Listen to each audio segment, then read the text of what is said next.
Hello everyone and welcome back to my channel for a new video dedicated to the world of aviation.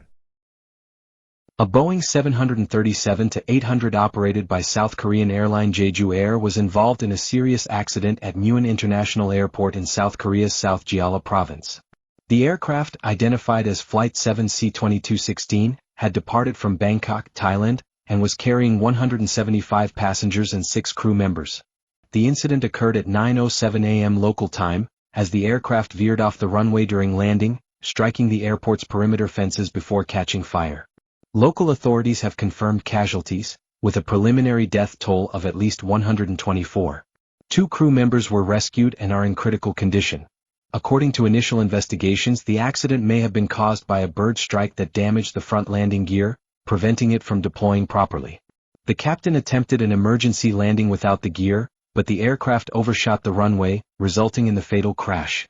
This tragic event marks the first fatal accident in the history of Jeju Air, a low-cost carrier founded in 2005 and considered one of South Korea's leading airlines.